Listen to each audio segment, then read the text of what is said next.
Hello, good morning. पोहे और लड्डू के साथ दिन की शुरुआत होती है। पोहे बनाए, फिर गुड़ के लड्डू इस समय पर घर पर बने हुए हैं, तो वो खाए। उसके बाद मैंने अपनी पढ़ाई स्टार्ट की। पढ़ाई स्टार्ट करने के बाद जो भी मेरा समय होता है खाना बनाने का, तो मैं किचन में चली गई खाना बनाने। खाने में बनाया आलू और मटर, जो कि इस टाइम पे बहुत ज़्यादा चल रहा है मटर। तो आलू और मटर की सब्ज़ी। बेसिकली मटर जो है ना, तो कच्चे खाने में ज़्यादा अच्छे लगते हैं, मुझे तो बहुत अच्छे लगते हैं। तो मैं जब छीलती हूँ तो छील छील कर रख लेती हूँ, फिर कच्चे भी खाती हूँ, मुझे बहुत पसंद है सब्ज़ी से ज़्यादा। फिर दाल चावल सब्ज़ी रोटी, यही हमारा जो डेली का खाना होता है, तो हम बेसिकली यही बनाते हैं। फिर रात का खाना बनाया, और रात के खाने के बाद मैंने और नव ने की पढ़ाई। और मुझे नहीं पता था कि नव मेरा ये बगल में बैठकर ये सारी हरकतें कर रहा है।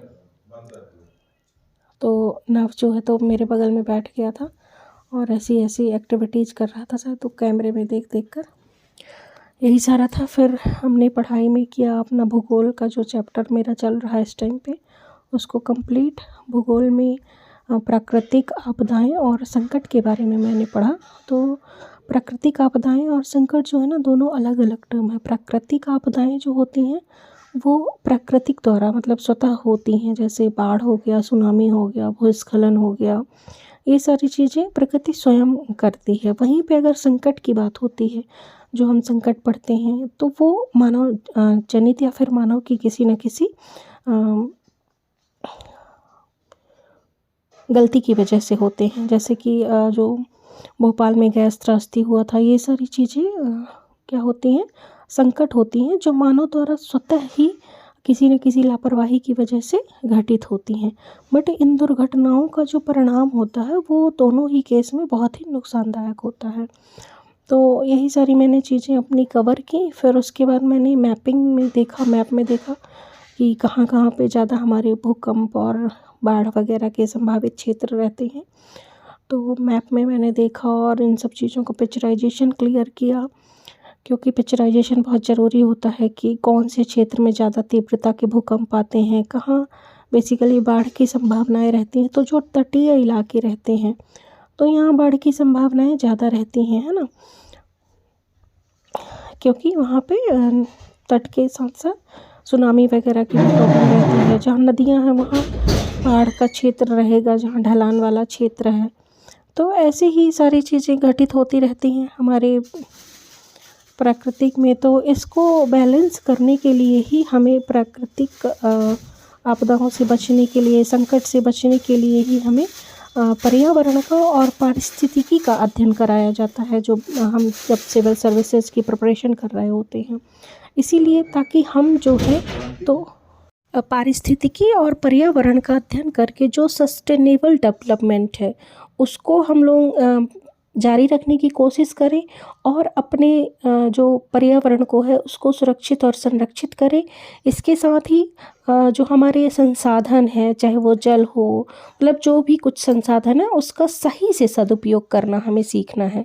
तो ज़रूरी नहीं है कि जब हम सिविल सर्वेंट बन गए हैं तभी हम इन चीज़ों को अपनाएं। हमको अपने डेली लाइफ में भी उन चीज़ों को अपनाना है, उन चीज़ों पर गौर करना है, उन्हें हमें अपने लाइफ में उतार कर खुद भी सीखना है और अपने आसपास के लोगों को भी उन चीज़ों के बारे में सिखाना है। क्योंकि बेसिकली जो होता है ना, वो अवेयरनेस की कमी की वजह से ही होता है। तो जब अवेयरनेस की कमी हमारे समाज में होगी, तो हमने अगर प्रिपरेशन कर ली है और ग्राउंड लेवल तक चीज़ें नहीं जा रही हैं, तो हमने वो प्रिपरेशन करके जो चीज़ें सीखी हैं उन्हें अपने जीवन में उतारें। और उतारने के बाद हमें उन चीज़ों को लोगों को बताना है, समझाना है। क्योंकि जब हम खुद अपनाएंगे ना, तो ज़्यादातर चीज़ें बताने से नहीं होती हैं, ज़्यादातर चीज़ें अपनाने से होती हैं। जब हम चीज़ों को अपना लेंगे तो वो चीज़ें हम अपना लेंगे, और फिर अपनाने के बाद हम क्या करेंगे, उसको अपने आसपास के लोगों को भी समझाने का प्रयास करेंगे। बेसिकली हम उन्हें बताएं कि हम ऐसा करते हैं, हम ऐसा करते हैं, जल का हम ऐसे सदुपयोग करते हैं। तो ये सब छोटी छोटी चीज़ें जो होती हैं ना, वो सिविल सर्वेंट में होनी चाहिए, और हम सबको उतारनी चाहिए अपने जीवन में, और उन्हें उनसे लोगों को और भी शिक्षित करना चाहिए, अवेयरनेस, जागरूकता फैलानी चाहिए। ठीक है। तो हमारा बेसिकली जो उद्देश्य होता है पर्यावरण और पारिस्थितिकी पढ़ने का एज अ सिविल सर्वेंट, तो उसका यही उद्देश्य है कि हम संसाधनों का बेहतर सदुपयोग करें, उसका सस्टेनेबल डेवलपमेंट करें, ताकि जो आने वाली पीढ़ी है, जो आने वाला हमारा कल है, वो हमारा भी बेहतर हो और हमारे आने वाले कल के लिए भी सारी चीज़ें सुरक्षित और संरक्षित रहें।